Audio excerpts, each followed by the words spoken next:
Bom, primeiro, parabéns aí para vocês. Lembrar uma coisa que é importante, talvez todos vocês já saibam, mas esse processo de desenvolver turismo, de planejar turismo, ele é um processo contínuo. Então, você fala assim, vai acabar quando? Daqui a um ano? Não vai. Vocês vão ter que manter esse planejamento, manter esse ritmo, manter as reuniões para adequar o planejamento a novas realidades e assim vai. Outra coisa importante também, eu vou falar sobre outra demanda específica, que são os grupos de estudo do meio. Quando vocês planejam os produtos de turismo para a região, vocês estão planejando produtos de turismo para a região. E esses produtos eles vão poder ser adequados para atender outras demandas. Por que isso é importante? Se você focar o teu produto somente no turismo pedagógico, ou se você focar o seu produto somente para atender o público que vem para a Copa, ele vai ter uma utilização muito pontual. Se você tiver um produto que seja mais bem aproveitável, você vai poder utilizar durante o ano inteiro com vários perfis de público, fazendo só uma pequena adequação ou um direcionamento. Tá? Bom, quem sou eu? Meu nome é Dino, que nem o nosso companheiro aqui, não sou turismólogo, né?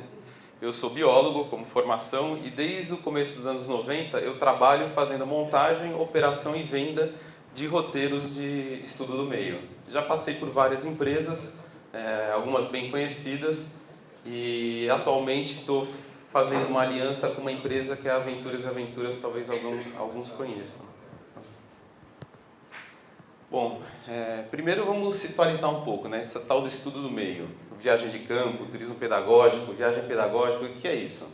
Obviamente também é uma viagem com o objetivo de estudar o meio. Agora esse meio, ele tem um conceito muito amplo, né? Ele deixou de ser o estudo só do meio, o meio ambiente no sentido do meio natural.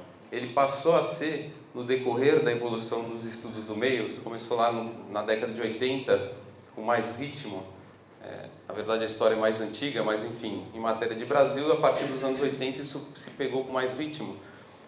Lá a gente ia para a natureza para estudar a natureza. Então se você ia para Cananéia, se você ia para Pissinguaba, você ia se meter no meio do parque e você ia querer ver os ecossistemas, a interação dos diversos ambientes. E você prestava pouca atenção ao que estava agregado a isso. Se tratando de comunidade tradicional, as dinâmicas de ocupação da região, questões de geografia, política e por aí vai. Então hoje quando a gente fala de estudo do meio, esse meio é muito amplo. Qualquer assunto relacionado à região que você está visitando. Então a que se destina? Você realiza o estudo do meio, uma escola, uma instituição de ensino, ela vai fazer essa viagem para campo com vários objetivos. Então você pode ou usar ele como uma amostra do que o seu passageiro, o seu viajante vai aprender. Então, quando ele visualizar isso em sala de aula, ele já vai ter visto em prática e vai falar, nossa, ficou mais fácil aprender. Ou ele vai constatar em campo coisas que ele aprendeu em sala de aula. Também você pode sensibilizar o viajante, então depois tem umas fotos no final que mostram umas viagens de sensibilização, e essa sensibilização também pode ter vários objetivos. Tem escolas, tem universidades que usam essas viagens de campo para promover a integração entre os alunos e professores, ou entre alunos. E você usa essas viagens hoje em dia não mais com foco específico. Então, via de regra, todas elas abordam os temas de forma multidisciplinar e transdisciplinar. Então, você aborda várias disciplinas e muitas vezes temas que permeiam todas essas disciplinas ao mesmo tempo. Tá? Quem é o emissivo? Quem é que manda esse turista que vai fazer a viagem de estudo do meio? O principal emissivo, até um certo tempo, era a cidade de São Paulo. Então, para toda essa nossa região aqui que vai do litoral de São Paulo, desde Paraty, que é Rio de Janeiro, até o sul do litoral, o turista de estudo do meio ele vinha da cidade de São Paulo. O estudo do meio no começo era um bom negócio, porque você tinha poucas operadoras que tinham o know-how de como fazer esse tipo de viagem. Isso era um bom negócio, né? Então dava muito dinheiro e, obviamente, um bom negócio começa a atrair muitos empreendedores para esse negócio. Então, no decorrer do tempo, houve um aumento muito grande de operadoras que fazem estudo do meio. Então, em São Paulo, você tem dezenas. Então, tem as mais antigas, tem mais recentes, tem operadoras que abrem, ficam 1 ano, 2 anos abertos e acabam fechando, enfim, é um mercado dinâmico. Mas com isso houve um aumento enorme de concorrência. Então, a competitividade para você ganhar clientes, né, e vender seu pacote de estudo meio ficou muito acirrada.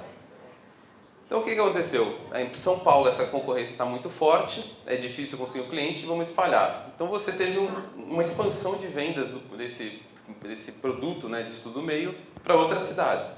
Então, hoje em dia, não é mais só São Paulo que é emissível para estudo meio. Essa região de litoral norte, ela é excelente. Por quê? Porque vocês têm influência não só do público que faz estudo meio a partir de São Paulo, como também o público da cidade do Rio de Janeiro e como o pessoal do Vale do Paraíba. Então, aqui é receptivo para várias origens, né, de público do estudo meio. Quem opera esse produto de estudo meio? Normalmente são essas operadoras especializadas. E o que faz elas serem especializadas ou diferentes das outras agências e operadoras que trabalham com diversas formas de turismo? Via de regra, dentro dessas operadoras, você vai ter profissionais ligados a áreas de conhecimento que são abrangidas, né, durante essas viagens. Então, você chega numa operadora de estudo meio, fatalmente você vai achar um cara que foi professor de biologia, de geografia, de história, pedagogo, tem os turismólogos também que contribuem com a parte técnica, mas enfim, são empresas onde você vai achar muita gente formada em outras áreas que não só turismo. Tá? Contudo, esse é um segmento muito desarticulado. Mais pra frente vocês vão entender por que eu estou falando isso. Assim, pô, o cara veio dar tiro no pé aqui, né? Fala que o segmento que ele trabalha é desarticulado. Então o que acontece? Você não tem associações representativas. Eu, quando encontro lá com meus pares, eu brinco, eu falo, poxa gente, até os acampamentos de férias criaram uma associação dos acampamentos pedagógicos. E a gente aqui não consegue montar, né, uma associação das empresas, das operadoras de turismo pedagógico. Então é um segmento desarticulado, muito carente de ação conjunta, então tem pouca força na hora de pleitear alguma coisa ou de fazer estudos ou coisas que possam embasar a atividade deles. É um segmento muito vulnerável à guerra de preços.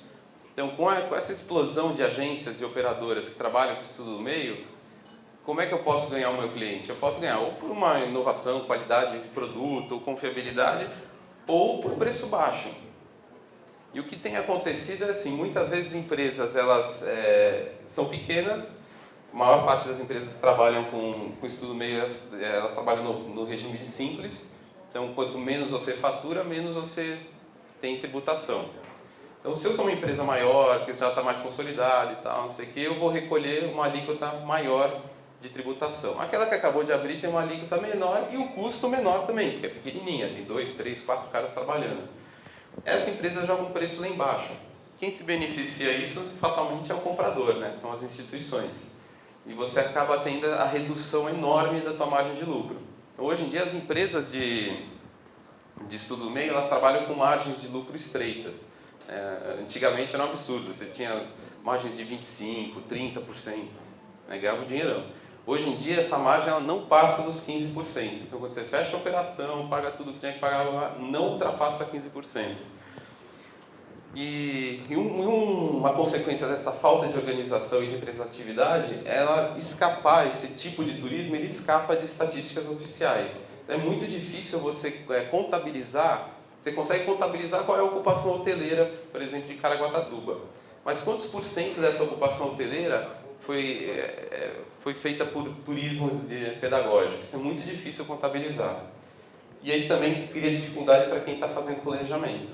Então você fala assim, pô, será que eu direciono ou não direciono? De cabeça, 2 empresas que eu fazia uma controladoria melhor, uma delas movimentava 2.000 alunos por ano, e era uma empresa, não era grande, e outra que era bem pequena, eram 1.000 alunos viajando por ano. Quer dizer, são 2 empresas que viajavam com 3.000 alunos por ano, e não são grandes. Você pegar uma empresa de grande porte, que nem a Kiron, que trabalha muito com isso do meio, ela deve viajar com, sei lá, 10.000 alunos por ano. É um público realmente forte, muito pesado.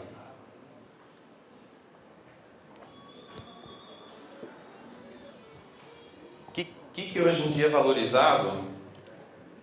Não só pelas empresas, porque vai depender muito da filosofia de cada empresa. Tem empresas que trabalham com estudo meio que têm uma preocupação maior relacionada a questões socioambientais. E tem empresas que estão lá só para vender, só negócio. Mas, normalmente, o que é valorizado por quem é o comprador final, que são essas escolas, instituições, faculdades. Eles valorizam muito roteiros que envolvam essas questões. Então, fortalecimento da cultura local, organização da comunidade, turismo de base comunitária. Então, comunidades que se organizaram para receber, práticas sustentáveis, ações voltadas à conservação da natureza ou ações voltadas à redução do nosso impacto sobre o meio onde está sendo estudado. Então, essa postura correta, sustentável, que é o foco aqui dessa série, né, de encontros de vocês, ela é valorizada pelas viagens de estudo do meio. Então, saber que você vai para um destino onde tem uma movimentação que nem essa aqui, já é um diferencial para a venda. Tá? O que se espera dos serviços locais? Eu vou listar uma série de características que a gente espera quando procura uma região para operar ou para montar roteiro, e que boa parte delas vocês vão ver que vocês já devem ter debatido, conversado. O Marcos falou algumas também na passagem da apresentação dele. É importante entender também um pouco como é que funciona a montagem de um roteiro de estudo do meio. Eu vou conhecer um leque de destinos pelo Brasil afora. Aí eu vou visitar lá meu cliente. O meu cliente vai falar assim: Dino, eu preciso trabalhar aqui alguns temas com os meus alunos que vão sair para estudo do meio. Tá bom, que tema? Ética, cidadania, questões relacionadas à história, geografia, alguma coisa de ciências. Legal. Aí você pega aquele conteúdo e fala: qual é o poder aquisitivo do teu aluno? Eu preciso saber se eu posso mandar o cara para a Amazônia ou se ele só vai poder fazer uma saída de um dia na cidade de São Paulo mesmo. Né? Então eu vou balizar isso. Aí eu vou desenvolver esse projeto de estudo em conjunto com o cliente final, que é a escola. E aí eu vou, na região que eu ofereci para ele como alternativa para implementar aquele projeto, eu vou começar a fazer meus contatos. Fatalmente, vou trazer o meu cliente para conversar diretamente com a região, seria o processo natural, para a gente poder fazer a operação casada. Então, vocês, que são a região que vai receber, entregar exatamente o que o cara lá está querendo como produto. Senão eu vou ficar de telefone sem fio e a gente acaba tendo desentendimento, e aí acontece aquelas queixas que são quase impossíveis de não acontecer, né? Pô, mas eu achei que ia conversar com a comunidade caiçara e não escutar a palestra de um pescador para 50 alunos, né? Então vamos lá. Primeiro, confiabilidade. É uma coisa que já deve ter sido falada. O turismo, ele é intangível. Então não é que nem comprar um sapato. Você comprou o sapato, ficou apertado, você vai lá na loja, troca. Você comprou o carro, estava com defeito, na garantia, você vai lá e troca. Você comprou a viagem, viajou, não gostou, você não troca. Né? Já era. Você pode bater o pé, ter o dinheiro de volta, mas aquele teu tempo, aquela experiência que você passou e que não te agradou, já era. Então, por ter essa característica, a confiabilidade entre os parceiros envolvidos nessa operação, e eu chamo de parceiro desde do nosso cliente final, que é a escola, a instituição, até o fornecedor de serviço, então passa por toda a cadeia, ela tem que ser ancorada em confiança, tem que ser. Então, se você fizer alguma coisa errada para um cliente, ele não vai querer voltar. Seu hotel, você falou que ia ter o lanchinho à noite, alguma coisa, e na hora H você não forneceu por alguma falha de comunicação, ano que vem vai ser difícil ele voltar para o seu estabelecimento. Se eu vendi para ele alguma operação e não entreguei do jeito que eu vendi, dificilmente ele pode voltar para o mesmo destino, mas dificilmente ele vai comprar de mim. Ele vai procurar outra operadora. Tá? Então, a confiabilidade entre os parceiros, acho que é em primeiro lugar. Em segundo lugar, é o profissionalismo, que é isso que vocês estão fazendo. Vocês estão discutindo turismo, planejando turismo e se preparando para vender e elaborar roteiros. Uma coisa que está acontecendo já há alguns anos, no panorama de turismo nacional, é uma corrida por normas e certificação. Hoje de manhã, lá no café da manhã, eu estava vendo aquele caso da senhora que despencou da tirolesa e não sei o quê. E aí começou a aparecer, já tem uma NBR para tirolesa. Então já tem norma técnica para o cara instalar a tirolesa. E a fazenda lá não tinha a tirolesa instalada de acordo com a NBR. Então ele é mais passível de sofrer um processo ou ser responsabilizado, mesmo que não tenha sido culpa dele. Sei lá, durante a noite foi lá um esquilo, roeu o negócio e caiu o cabo de aço.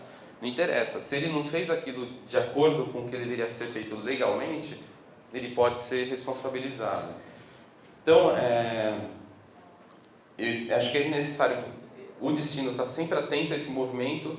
ele vai começar a ser exigência de quem opera, porque a sequência da responsabilização legal é assim: eu trouxe um colégio para fazer a tirolesa na fazenda X, no sítio tal. Aí o moleque caiu lá, morreu. O pai do moleque não vai processar a fazenda, ele vai me processar. E eu vou ter que processar a fazenda. Então, a exigência dessa normatização, dessa atenção, ela vai ser progressiva. Então, cada vez mais isso vai ser exigido.